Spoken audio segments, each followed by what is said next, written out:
Maravilha, maravilha. Agora vamos ao resumo do módulo 2. É o módulo de ética, regulamentação e API. Deixa eu colocar aqui um zoom para você ver melhor, né? Não tanto também, né? E aí nós vamos começar pelo Código de Distribuição de Produtos de Investimentos. Então, aqui nós temos vários assuntos dentro desse código para tratar. E aqui eu vou trazer, como já fiz no módulo 1, eu vou fazer um resumo para vocês, tá certo? Então, vamos lá. Bem, vocês já estão vendo que tem bastante informação, né? Vamos lá. É justamente para isso que a gente faz aí um resumo, né? De todo o compilado para a gente gravar. Vai ser um resumo, assim, mais rapidinho, né? Não que nem os vídeos, então vai ser para que a gente possa relembrar. Vamos lá, definições principais, são conceitos importantes, então, sobre material técnico, sobre o que é um FIC, distribuição, canais digitais, gestão, agente fiduciário, tá? São só conceitos. Qual que é o objetivo deste código de distribuição? Elevar padrões éticos, manter práticas iguais, equitativas, manter uma concorrência leal entre as instituições, padronizar procedimentos, ter transparência com investidores, qualificar as instituições e os profissionais e estimular o adequado funcionamento do mercado. Então, o objetivo do código é estabelecer princípios e regras que buscam promover esses objetivos aqui. Muito bem.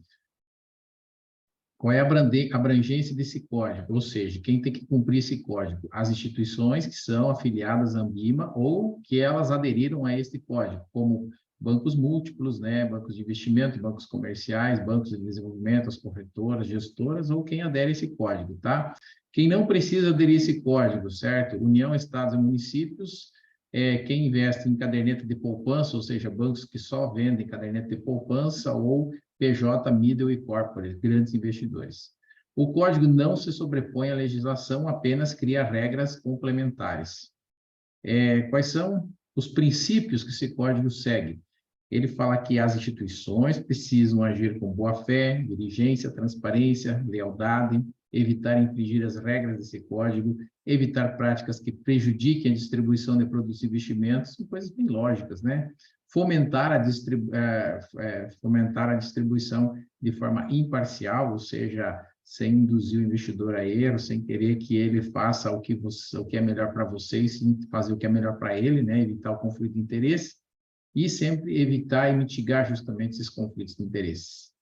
Regras, procedimentos e controles, o que é isso, né? São regras de controles e compliance que as instituições devem manter por escrito, e nestes documentos eles devem ser feitos que sejam de acordo com o porte da instituição, tem que ser acessível a todos os funcionários, tem que ter uma divisão clara entre compliance e controles internos, deve adotar medidas de independência desses departamentos dentro da instituição, ou seja, que eles possam trabalhar livremente, certo? Sem interferência de outras áreas. E também, dentro dessas regras, a instituição precisa nomear um responsável pelas áreas de compliance e controles internos junto à CVM, e esse responsável, esse diretor estatutário, que se chama assim, né, não deve exercer função na instituição de administração de recursos de terceiros, né? Ele pode fazer outras atividades, mas não essa. Também esse código diz que a instituição, quanto ao material publicitário, ela deve elaborar material publicitário, ela pode, né, fazer propaganda, claro, mas tem que ser informações claras para o investidor tomar decisão, transparente na linguagem do investidor, não induzir ele a erro, já falei disso, né, várias vezes. Deve ter informações verídicas, com base técnica, sem fazer muita promessa, né? Deve respeitar o código e os produtos, né? Isso tudo é responsabilidade da instituição. Não são materiais publicitários nem técnicos, cadastro, API, legislação, matérias jornalísticas, saldos e extratos e propaganda da empresa. Não deve conter um link, né, para o material técnico dentro do material publicitário. Eu já vou falar e relembrar para vocês o que é material técnico, e quando divulgar rentabilidade deve indicar sempre o emissor e a carência, assim por diante. O material técnico, então, é aquele material mais operacional e que deve conter, no mínimo, o quê? Bem, objetivo e estratégia, público-alvo, carência e prazos, tributação e canais do emissor, canais de comunicação com o emissor, Principais riscos de crédito, mercado e liquidez, informar se tem ou não FGC, isso aqui vai lá nos avisos obrigatórios, e informar se as informações são baseadas em simulação ou não. Dentro do material técnico, tem que ter esses avisos obrigatórios aqui, dizer que a rentabilidade passada não garante a rentabilidade futura, que a rentabilidade não é líquida de impostos, e informar se tem ou não tem FGC, como a gente falou aqui em cima. Com relação à segurança e sigilo, né? Sigilo bancário é uma coisa muito tratada dentro das instituições, então as instituições têm que se preocupar em implantar e manter treinamentos para os sócios, diretores, para toda a galera que tem acesso às informações que são consideradas, então, sigilosas, confidenciais, reservadas, assim por diante, né? Aquela informação que não pode todo mundo saber, né? Tem que fazer testes periódicos para esse sistema de informação e controlar e restringir o acesso a essas informações. Se não pode acessar todo mundo, tem que colocar senha, né, nos sistemas, tem que fazer alguma forma de que essa segurança possa ser mantida, né, esse sigilo também. Como é que se faz a gestão de risco na instituição, né? A instituição deve identificar, deve mensurar, avaliar, monitorar e controlar esses riscos, e sua atividade tem que ser também por escrito, tem que ser, a gestão de risco tem que ser descrita e compatível de acordo com a estrutura da instituição, ou seja, se for maior tem que ter mais informações, menor pode ter menos, descrever o sistema para assegurar a integridade das informações e prever um plano de continuidade de negócio caso ocorra alguma situação anormal, como, por exemplo, um assalto, né, um desastre natural, algo assim, e esse plano tem que ser atualizado a cada 24 meses, né? E lembre que também tem que fazer testes do plano a cada 12 meses para ver se está tudo funcionando direitinho. Atividade de distribuição de produtos, né? Tem que nomear o diretor estatutário e divulgar informações por meio eletrônico, e isso tem que ser disponível no site da empresa, né? O KYC, a gente vai falar mais disso também, mas as instituições devem fazer o cadastro inicial, onde constam como deve ser identificado esse investidor, se tem que fazer visita ou não, tem que ter regras por escrito de como vai fazer esse KYC, e também guardar os registros por pelo menos 10 anos depois que a conta for encerrada. Isso também houve uma atualização, né? Informar as regras, as ferramentas usadas para atualizar os cadastros. Isso é KYC. KYC está ligado com cadastro. Conheça seu cliente, é cadastro.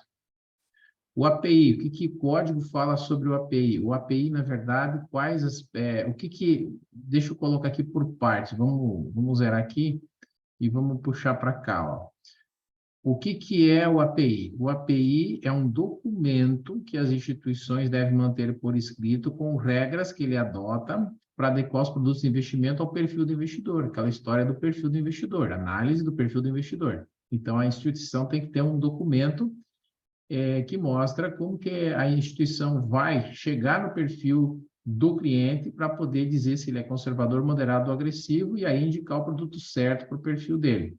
O que deve conter nesse documento por escrito? Os procedimentos de coleta dos dados, né? Pode ser pela internet, se vai ser ao vivo, como é que vai ser. O tipo de classificação, como eu falei para vocês. A classificação do risco dos produtos, né? Então, se a minha classificação é conservadora, para mim, que tipo de produto nós vamos indicar? Então, a instituição tem que ter esse relatório pronto lá, né? Como vai ser a comunicação com o investidor, né? Só vai ser pelo site, só vai ser pelo aplicativo, vai ter um gerente para fazer isso, como vai ser feito, né? Como e quando vai fazer a revisão do API, que deve ser obrigatoriamente antes de 2 anos, né? E os controles internos. Quais aspectos que o API analisa, ou seja, que tipo de pergunta vão fazer? Primeiro, sobre objetivos. Vai ser feito verificadas as preferências, os objetivos, se o objetivo é aposentadoria, curto prazo, longo prazo, reserva de emergência, né? As finalidades, o período, né? Situação financeira, valor das receitas, valor dos ativos, necessidade futura do dinheiro, porque tudo isso vai influenciar na decisão de investimento, na sugestão de investimento da instituição. E o conhecimento, o tipo de produto que ele aplica, com que frequência, qual é a formação acadêmica, isso tudo ajuda na formação do perfil. A instituição não pode vender ou distribuir produtos de investimentos para investidor onde o perfil não está adequado ao risco, ou seja, eu sou conservador e quero aplicar em ações, então tem que refazer o perfil. Onde não é possível a instituição fazer o perfil por algum motivo, não conseguiu coletar as informações, ou quando estiver desatualizado, né, antes de 2 anos, ou que o investidor se recuse a fazê-lo, aí ele tem que assinar um termo próprio de que ele aceitou fazer, ele não quer fazer o API, porém, ele vai ser considerado sem perfil, e aí ele também vai ficar limitado nos seus investimentos, ele não vai ter acesso a todos os investimentos que os clientes com perfil, com API feito, têm. Dispensa, não precisa fazer API, investidores profissionais e qualificados. Quem investe naqueles produtos automáticos que os bancos oferecem, ou cadernetas de poupança, e pessoas públicas de direito público, como universidades, por exemplo, ou órgãos do governo. Para que serve o selo Ambima? Para demonstrar o compromisso da instituição em cumprir esse código. Ufa, quanta coisa, né? Barbaridade. Quase que tinha que fazer aqui uns 2 vídeos, né? Mas vamos continuar, né? Agora, para ética na venda. Nossa, tratar de um assunto um pouco mais simples, né? Ética na venda. Venda casada e venda promocional. O que é venda casada? Quando subordina a aquisição de um produto à venda de outro produto. Exemplo, vender um seguro de vida quando faz um financiamento. É proibido pelo Código de Defesa do Consumidor. E a venda promocional é uma venda com benefícios. Por exemplo, dar um desconto na taxa do financiamento se ele fizer a compra do seguro. Tá bom? Isso é bem fácil, ética na venda. Crimes contra o mercado de capitais são maneiras de influenciar, né? Deixa eu acertar aqui, influenciar os participantes do mercado de capitais a agirem por manipulação de mercado, por spoofing, lying ou benchmark, tá certo? O que é isso? Bem, são tipos de crimes. Como assim tipos de crimes, Cláudio? Bem, o spoofing é quando um grande player coloca ordens falsas, lying, vários pequenos players colocam ordens falsas. Manipulação de mercado é uma instituição que divulga índices falsos. E informação privilegiada é uma informação que ainda não foi divulgada ao público e é mal utilizada. Quem utiliza informação privilegiada? O insider trading, certo? Ele usa a informação prejudicando a empresa em benefício próprio. E quem é o front-runner? É um agente de mercado, né? Um profissional financeiro que executa ordens de clientes antes para si, para levar vantagens, tá? E o que é exercício regular da profissão? Qualquer participante do mercado que execute suas funções sem autorização, né? Um agente autônomo de investimento, um gerente de carteira sem certificação adequada e assim por diante. E o que é ESG? É um conjunto de políticas e de iniciativas para que as empresas melhorem as suas práticas de governança corporativa, assim como de cuidados com a sociedade e com o meio ambiente. Tem 2 resoluções, né? 4.945, que criou o PR-SAC, que é um documento com os conjuntos de princípios que a empresa vai seguir sobre ESG, e também a 4.944, que conceitua o que são riscos ESG. Então, meio ambiente tem a ver, por exemplo, com a falta de uma licença ambiental, os riscos ESG social, uma empresa usar trabalho escravo, e governança, falta de transparência. Então, esses são os principais riscos ESG que nós temos e de crimes contra o mercado de capitais. Por último, aqui no módulo 2, PLDFT, que é prevenção à lavagem de dinheiro. O que é lavagem de dinheiro? O ato de transformar, né, dinheiro sujo em dinheiro limpo, né? Esse é o conceito, né, uma forma de inserir recursos ilícitos na economia. E quem está sujeito a essa legislação 9.613, são todas as instituições autorizadas pelo Bacen a funcionar no Brasil, como administradora de cartões, imobiliárias, joalherias, empresas de transporte de valores, empresas que comercializam bens de luxo, bancos, corretoras, cooperativas de crédito, caixas econômicas, enfim, todas essas precisam prestar contas sobre as suas transações, tá? Como é que se dá as fases da lavagem de dinheiro? Colocação, é o depósito no banco. Ocultação é dificultar o rastreio, e integração, né? O COI. COI, integração, trazer o dinheiro de volta para a economia. Eu não vou me alongar nos exemplos aqui, porque eu já falei nos outros vídeos, né? Aqui é mais um resumo mesmo. Penalidades, prisão, multa, né? Prisão de 3 a 10 anos, pode ser reduzida ou aumentada. Multa, o dobro do valor da operação, o dobro do valor do lucro, limitado a 20 milhões. E quem que pode ser aqui sofrer essa penalidade? Quem comete o crime, certo? Pode ser uma pessoa, uma empresa, uma instituição financeira, diretamente, ou aquele que também apenas oculta ou dissimula, né?